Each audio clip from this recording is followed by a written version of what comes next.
Hi guys, I'm Sonal and welcome to my channel. Today I'm going to share the recipe of a keto pumpkin cake. I haven't done this recipe all this while because you can't buy pumpkin puree in India, but finally I wanted to make it somehow or the other. So what I did is I bought a fresh pumpkin, I cooked it, so I steamed it and I blended it in the blender.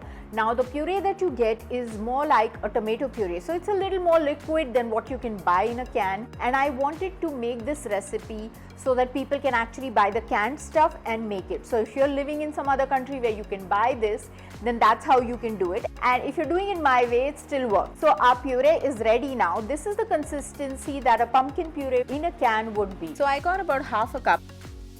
So we're using this puree to make our cake. So here is the half cup of pumpkin puree, 3 eggs to this, 5 tablespoons of olive oil, or you could use butter, and mix this up. I'm adding my 1/4 cup of erythritol. I always add less of the sweetener, so if you guys like it a little sweeter, you should be adding about half a teaspoon to 1 teaspoon of stevia.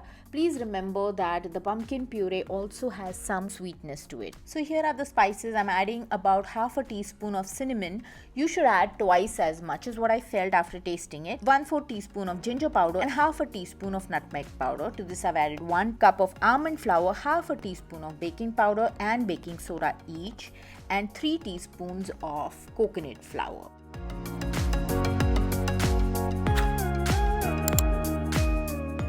So I'm going to bake this now in the oven. I just wanted to say that my oven is not working at all, so I'm going to try to bake this in my microwave on the convection setting, and I hope it works out.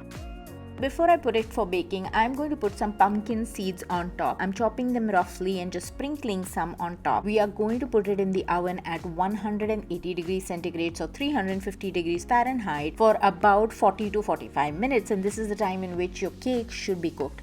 I have used a 6-inch pan. So what happened is the cake is cooked from top, but since it got a glass plate on the bottom, it did not heat up from the bottom because the heating elements are only on the top, so it didn't cook on the bottom. So I'm going to flip it over and then give it another like 10 minutes in the oven or the microwave on convection. And when I did that, all the fat went down to the top of it because the bottom was up, and the bottom got cooked, but the top part got a little overcooked. But trust me, if you have a decent working oven, it's not going to happen like that. So please follow the recipe, and this was delicious the way it is, and it would be great with the vanilla ice cream, and I hope you guys make this recipe, and I'm going to share the ice cream recipe with you. If you like this video, please click the like button, subscribe to my channel, and click the notification bell to be notified every time that I add a new recipe. Also share my channel with your friends and family, people who are trying to eat healthy, gluten-free, grain-free, paleo, low carb, diabetic friendly foods. They can all subscribe to this channel, and thanks for watching. Bye.